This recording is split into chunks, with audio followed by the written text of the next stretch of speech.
Hi this Viraj welcome to finviraz.com. So ఈరోజు మార్కెట్లో ఏం జరిగింది, నిఫ్టీ అండ్ 5 స్టాక్ ఆప్షన్స్లో ఏం జరిగింది, మనం ఎక్కడెక్కడ ఎంట్రీస్ తీసుకున్నాము, ఎక్కడ స్టాప్ లాస్ కొట్టింది, ఎక్కడ టార్గెట్కి వెళ్ళింది, ఈ రోజు ట్రేడింగ్ ఎలా జరిగింది అండ్ మార్కెట్లో ఏం జరుగుతుంది, ఎందుకు అన్సర్టనిటీ ఉంది అని నేను మార్నింగ్ నుంచి గ్రూప్లో అంటున్నాను అనేది అండ్ రేపటి మార్కెట్లో ఏ విధంగా ఉండడానికి అవకాశం ఉంది, ఈచ్ అండ్ ఎవ్రీథింగ్ డిస్కస్ చేసుకుందాము. వీడియో లాస్ట్ వరకు చూడండి. So first of all Nifty చూడండి. నిఫ్టీ జస్ట్ 0.33% మాత్రమే ఫాలో అయింది అండ్ సెన్సెక్స్ కూడా 0.18% మాత్రమే. బట్ బ్యాంక్ నిఫ్టీ 1.8% ఫాలో అయింది అండ్ మిడ్ క్యాప్ 2.2% ఫాలో అయిందండి. ఇది చాలా చాలా ఎక్కువ. 2.2% ఇన్ ఏ సింగిల్ డే చాలా ఎక్కువ అండి. ఓకే, అండ్ స్మాల్ క్యాప్ కూడా 2.2%. మిడ్ క్యాప్ స్మాల్ క్యాప్ చాలా గట్టిగా ఫాలో అయ్యాయి. సో ఇది మంచిది కాదు, ఇది మంచి శకునం కాదండి యాక్చువల్గా. సో ఇంకొక దారుణాతి దారుణమైన విషయం ఏంటంటే, ఈరోజు పిఎస్యు బ్యాంక్స్ చూసారా, యాక్చువల్గా అయితే 5% ఫాలో అయింది PSU bank index. But last లో కొద్దిగా రికవరీ అయింది. బట్ స్టిల్ ఇంకా 4.84% మైనస్ లో ఉందండి. సో ఈ రీసెంట్ డేస్ లో ఇదే హైయెస్ట్ ఫాల్. ఇవాల్టి ఫాల్ అనేది హైయెస్ట్ ఫాల్. నేను ఈ ఫాల్ చూడకుండానే మార్నింగ్ నుంచి అంటున్నాను, మార్కెట్లో ఏదో తేడా జరగబోతుంది అని. చూడండి, ఎక్కడైనా ఉందా అండి ఇంత పెద్ద క్యాండిల్? సో పిఎస్యు బ్యాంక్స్ చాలా గట్టిగా రియాక్ట్ అవుతున్నాయి and bank Nifty already bearish గా మారిపోయింది. ఎక్కడ ప్రిఫరెన్స్ 1 అది నిన్నే మారిపోయిందండి. బ్యాంక్ నిఫ్టీ బేరిష్ గా ఈ రోజు కన్ఫర్మ్ చేసేసింది. చాలా మంచి ఫాల్ అండి. బ్యాంక్ నిఫ్టీలో చాలా సూపర్ ఫాల్ జరిగింది ఈ రోజు. అండ్ నిఫ్టీలో మనం నిన్న ఏదైతే మాట్లాడుకున్నామో లెవెల్ గుర్తుంది కదండి, 24472. సో ఈ 24472 అనేది ఏదైతే ఉందో నిన్న మీకు నేను పోస్ట్ మార్కెట్ రిపోర్ట్ వీడియోలో చెప్పినప్పుడు చెప్పాను. మీకు ఐడియా ఉందా అండి? దీన్ని క్రాస్ చేసి ఒక మంచి రెడ్ క్యాండిల్, దీన్ని క్రాస్ చేస్తూ కానీ లేదా దీనికి కొంచెం దగ్గరలో కానీ ఒక మంచి రెడ్ క్యాండిల్ వేస్తే మార్కెట్ ని నేను బేరిష్ గా చూస్తాను అని. సో ఈ 15 మినిట్స్ క్యాండిల్ బేరిష్ క్యాండిల్ పడ్డది. ఇక్కడ నుంచి మళ్ళీ కొద్దిగా పైకి వెళ్ళి ఏదైతే మనం లెవెల్ అనుకున్నామో సేమ్ యాజ్ ఇట్ ఈస్ అదే లెవెల్ దగ్గర నుంచి మళ్ళీ రివర్స్ జరిగింది. ఎక్స్ట్రాడినరీ ఎంట్రీ ఇచ్చిందండి. చూసారా, 5 మినిట్స్ లో కూడా మీకు ఈవెన్ ఎంట్రీ దొరికింది. మనకి 5 మినిట్స్ లో కూడా ఎంట్రీ దొరికింది. యాక్చువల్గా అయితే మనకి ఇక్కడ 5 మినిట్స్ లో ఎంట్రీ ఉంది. యాక్చువల్గా ఒకవేళ ఇన్ కేస్ మీరు ఇక్కడ ప్రాఫిట్ బుక్ చేసుకోకపోతే ఈ క్యాండిల్ వెళ్ళి స్టాప్ లాస్ కొట్టేస్తుంది. మళ్ళీ వచ్చేటప్పుడు ఈ క్యాండిల్ అండ్ ఈ క్యాండిల్ రెండు కూడా మనకి బేరిష్ ఎంట్రీ ఇచ్చాయి. ఎస్, బేరిష్ ఎంట్రీ ఉందండి. సో అప్ టు ఎంత వరకు రావడానికి అవకాశం ఉంది? ఫస్ట్ లెవెల్ అయితే ఇదే ఉంది, స్వింగ్ లో టు స్వింగ్ హై. సో ఇంతవరకు రావడానికి అవకాశం ఉంది. మనం ఇక్కడ ఎంట్రీ తీసుకుంటే, మీరు ఏ క్యాండిల్లో ఎంట్రీ తీసుకున్నా, ఇక్కడ ఎంట్రీ తీసుకుంటే ఇక్కడ ఒక 18 points stop loss and 60 points target అండి. అంటే 1:3 కంటే ఎక్కువ వచ్చింది ఈ ట్రేడ్. చాలా మంచి ట్రేడ్. అండ్ ఇక్కడికి వచ్చిన తర్వాత ఇక్కడ ఏదైతే 5 మినిట్స్ కంటే కూడా మనం 15 మినిట్స్ లో చూద్దాం. చూడండి, మనకి ఏదైతే ఈ ఫాల్ జరిగిందో, నేను ఫస్ట్ తీసుకున్నప్పుడు ఇక్కడ నుంచి ఇక్కడికి తీసుకున్నాను కదా, ఇది కూడా తీసుకోవచ్చు. 15 మినిట్స్ లో అయితే ఇది లో, 5 మినిట్స్ లో మనకి ఇక్కడ ఒక లో చూపించింది, 15 మినిట్స్ లో దిస్ ఈస్ ద స్వింగ్ లో. సో ఈ లో తీసుకున్నాను నేను 15 మినిట్స్ కి అయితే. సో 15 మినిట్స్ లో స్వింగ్ లో టు స్వింగ్ హై వేసుకుంటే మనకి this is the support zone అండి కదా. నిన్న మీకు ఈ లెవెల్ కూడా మీకు నేను పోస్ట్ మార్కెట్ రిపోర్ట్ వీడియోలో చెప్పాను. ఐడియా ఉందా అండి? ఈ లెవెల్ కూడా చెప్పాను. ఎగ్జాక్ట్ గా ఇదే లెవెల్కి వచ్చి ఆగిందండి మార్కెట్. అండ్ రేపటి లెవెల్ ఏంటి అండ్ రేపు మార్కెట్ ఏ విధంగా ఉండడానికి అవకాశం ఉంది అనేది రేపటి మార్కెట్ వీడియోలో తెలుసుకుందాము. నేను మార్నింగ్ నుంచి ఎందుకు వర్రీ అవుతున్నానంటేనండి, యాక్చువల్గా విక్స్ చాలా డిఫరెంట్ గా బిహేవ్ చేసింది. యాక్చువల్గా ఇక్కడ నుంచి పెరుగుతుంది అనుకున్నాను. ఫస్ట్ క్యాండిల్లోనే నాకు తేడా కొట్టింది. పెరుగుతుంది అనుకున్నాను, స్లైట్ గా కిందకు వచ్చి కంటిన్యూస్ గా పెరుగుతూ వెళ్ళిపోయింది. సో దాదాపుగా 3.59% విక్స్ పెరిగిందండి. So it's not a good sign. VIX పెరిగింది. At the same time options మాత్రం మూవ్ అవ్వలేదు. మీరు పుట్ సైడ్ తీసుకున్నా, కాల్ సైడ్ తీసుకున్నా ఆప్షన్స్ మూవ్ అవ్వలేదు. ఆప్షన్స్ చాలా డెడ్లీగా ఉన్నాయి. బట్ విక్స్ మాత్రం గట్టిగా మూవ్ అయింది. ఇప్పుడు స్టాక్ ఆప్షన్స్ ఒక 5 to 6 స్టాక్ ఆప్షన్స్ చూద్దాము. 9:30కి అంటే 9:15 to 9:30 కదండి క్యాండిల్. 9:15కి మార్కెట్ స్టార్ట్ అవుతుంది అప్ టు 9:30 వరకు. సో 9:30కి మీకు నేను హెచ్యుఎల్ చూడండి అని గ్రూప్ లో ఆల్రెడీ పోస్ట్ చేశాను. సో ఇది అప్ టు 5% అబోవ్ నో ఇచ్చిందండి. 5 to 6% ఇచ్చిందండి. ఇది స్టాక్ ఆప్షన్స్ లో 5 to 6% గెయిన్స్. ఇది ప్రాఫిటబుల్ స్టాకే. ఇది ప్రాఫిట్ ఇచ్చింది మనకి. ఎల్ఎన్టీ మైండ్రీ మీకు ఇక్కడ కూడా అప్డేట్ చేశాను నేను. సో ఇక్కడ తీసుకున్నాను 945 అంటే 10, 945 to 10 అండి ఇది. సో ఈ క్యాండిల్ లో తీసుకున్నాను. యాక్చువల్గా ఇక్కడ స్టాప్ లాస్ పెట్టుకున్నాను. ఇది మూవ్ అవ్వలేదు. యాక్చువల్గా స్టాప్ లాస్ కాదు కానీ చిన్న లాస్ తోనే బయటకు వచ్చానండి నేను. ఇది ప్రాఫిటబుల్ ట్రేడ్ కాదు, ఇది కాస్ట్ టు కాస్ట్ ట్రేడ్ అండి. ఇది ప్రాఫిటబుల్ కాదు. ఓకే, నెక్స్ట్ వచ్చి గోద్రేజ్ ప్రాపర్టీస్ అండి.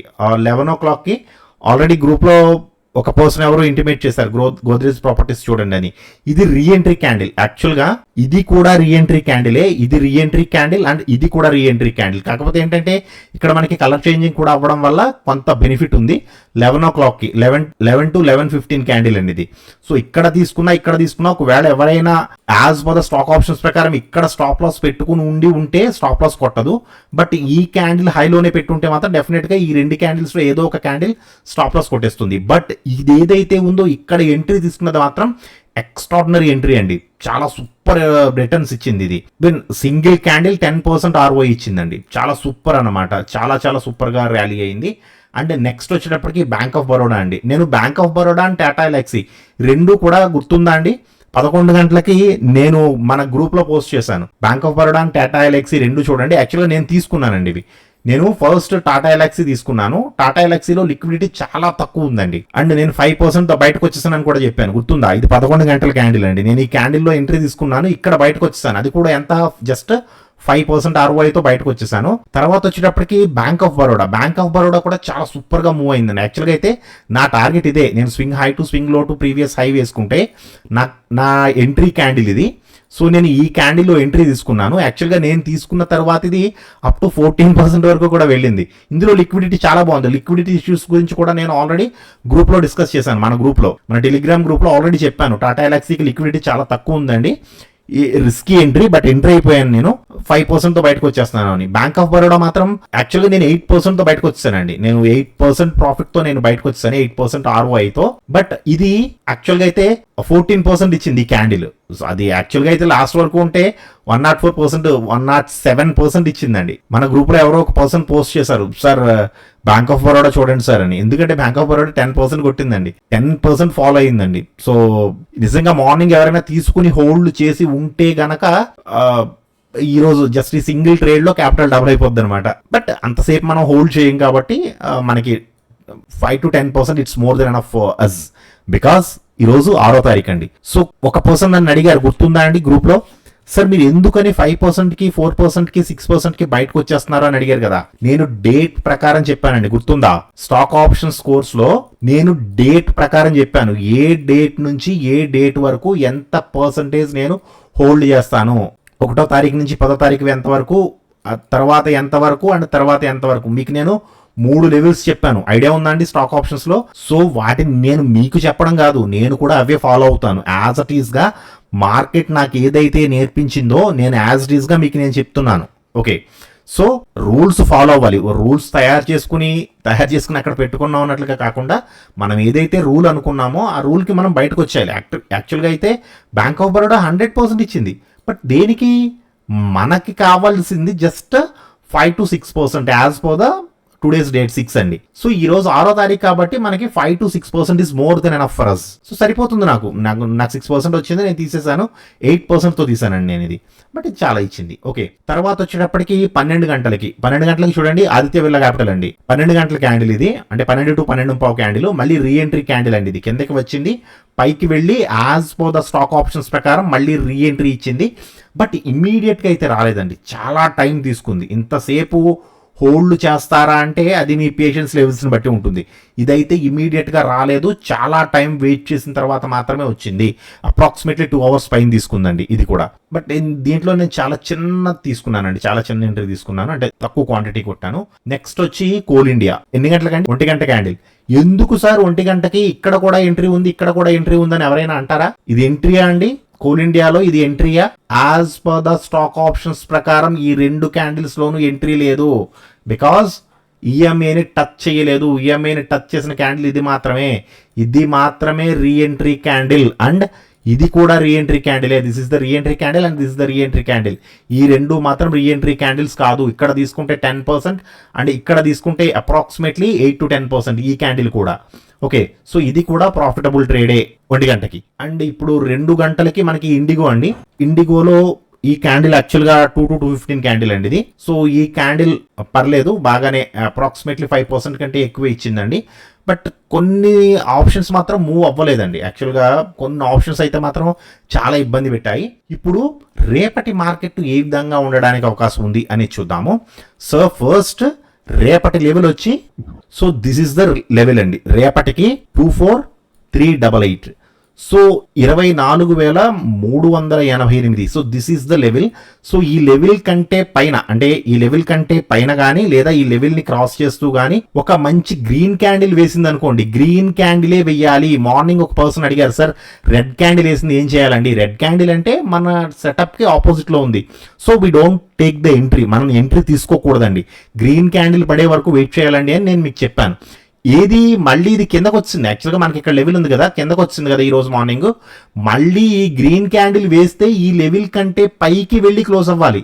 అప్పుడు మాత్రమే గ్రీన్ క్యాండిల్ మనం బుల్లిష్గా తీసుకోవడానికి అవకాశం ఉంటుంది. సో మీకు ఇది చెప్పగా అర్థమవుతుందండి, మీకు కొంచెం కొత్తగా అనిపిస్తుంది ఒక 1 week 10 days పాటు ఈ లెవెల్స్ అనేవి. బట్ ఈ లెవెల్స్ చాలా బాగా వర్క్ అవుతాయి. నేను చెప్పాను కదా మీకు, నేను 70 to 75% ఆఫ్ ద టైం ఈ లెవెల్స్ అనేవి వర్క్ అవుతాయి. మిగతా 25% టైమ్స్లో మీకు మాక్సిమం స్టాప్ లాస్లు ఉంటాయండి. 25% స్టాప్ లాస్లు కూడా ఉంటాయి ఈ సెటప్లో కూడా. ఓకే, సో 24388 దీన్ని క్రాస్ చేస్తూ కానీ లేదా దీనికి కొంచెం దగ్గరలో కానీ ఒక మంచి గ్రీన్ క్యాండిల్ వేసింది అనుకోండి, దీని తర్వాత నెక్స్ట్ కొంచెం బుల్లిష్ గా మూవ్ అవడానికి అవకాశం ఉంటుంది. ఎంతవరకు వెళ్ళడానికి అవకాశం ఉంది అంటే స్వింగ్ హై టు స్వింగ్ లో. నేను ఈ రోజు హై నుంచి ఈ రోజు లో తీసుకున్నాను. సో ఫస్ట్ మనకి చాలా దగ్గరలోనే ఉందండి రెసిస్టెన్స్ జోన్ అనేది. సో ఫస్ట్ రెసిస్టెన్స్ జోన్ వరకు వెళ్ళడానికి అవకాశం ఉంది. రెసిస్టెన్స్ జోన్ లో మంచి గ్రీన్ క్యాండిల్ క్లోజ్ అయితే up to strongest resistance. But మీరు ఇక్కడ ఒకటి గమనించవలసిన విషయం ఏంటంటే ఆల్రెడీ డబల్ ఇంజన్ బేరిష్ గా ఉంది. సో డబల్ ఇంజన్ ఏమో బేరిష్ గాను, ప్రిఫరెన్స్ 1 ఏమో బుల్లిష్ గాను ఉండిపోయినాయి అనుకోండి, సైడ్ వేస్ లో ఉండడానికి కూడా అవకాశం ఉంటుంది. అది కూడా కొంచెం జాగ్రత్తగా చూడండి. అలా కాదండి, 24388 ఈ 24388 ఏదైతే ఉందో దీన్ని క్రాస్ చేసుకుంటూ కిందకి వచ్చి, అంటే దీన్ని క్రాస్ చేసుకుంటూ కానీ లేదా దీనికి సంబంధం లేకుండా కొంచెం డౌన్ నుంచి కిందకి కానీ ఒక మంచి రెడ్ క్యాండిల్ వేస్తే 15 minutes క్యాండిల్ అండి. సో ఎంతవరకు రావడానికి అవకాశం ఉంది అంటే స్వింగ్ హై టు స్వింగ్ లో టు ప్రీవియస్ హై అండి. నేను ఇదే లెవెల్ తీసుకుంటానండి, ఎందుకంటే లెవెల్ లేదు. సో ఫస్ట్ ఆఫ్ ఆల్ మీరు చూడవలసింది లిటిల్ బ్రదర్ని క్రాస్ చేస్తూ ఒక 15 minutes క్యాండిల్ వేసిందో అప్ టు మార్కెట్ ఇంతవరకు వచ్చేస్తుంది. This is the support zone. అంటే దాదాపుగా 24,300 టచ్ చేయడానికి అవకాశం ఉంటుంది. ఇంకొకటి మీకు నేను మార్నింగ్ చెప్పాను, ఐడియా ఉందా అండి? 1 day టైం ఫ్రేమ్ లోనండి 24,300 అనేది చాలా చాలా ఇంపార్టెంట్ లెవెల్. అంటే ఫ్యూచర్ రిఫరెన్స్ కోసం చెప్తున్నాను, ఈ రోజు కాదు. అప్రాక్సిమేట్లీ 24,297 అండి. అంటే అప్రాక్సిమేట్లీ 24,300 వేసుకోండి. సో ఈ 24,300 అనేది మీకు నేను ఫ్యూచర్ రిఫరెన్స్ కోసం చెప్తున్నాను, రేపటికి కాదు.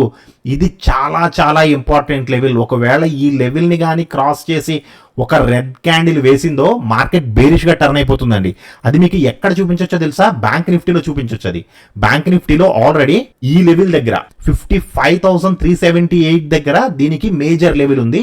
సో ఈ లెవెల్ ని క్రాస్ చేసి ఎప్పుడైతే ఈ క్యాండిల్ వేసిందో ఈ క్యాండిల్ దగ్గర నుంచి మార్కెట్ బేరిష్ గానే ఉంది, చూసారా అండి? సో ఈ లెవెల్స్ అనేవి చాలా చాలా ఇంపార్టెంట్. మీరు పొరపాటును కూడా మిస్ చేసుకోవద్దు. 1 day టైం ఫ్రేమ్ లో అయితే నిఫ్టీలో 24,300 అండ్ రేపటికి ఇంట్రాడేకి ఏంటండి 24,388. ఓకే, సో ఈ లెవెల్స్ గుర్తున్నాయి అనుకుంటున్నాను.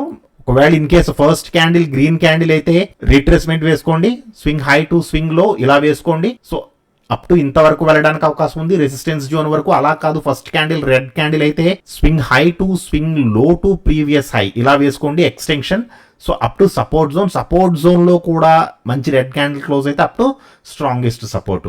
సో 24,300 అనేది మనకి ఈ లెవెల్ దగ్గర ఉంది కాబట్టి మార్కెట్ ఇక్కడ హోల్డ్ చేయడానికి కొంతవరకు పోరాడుతుందండి.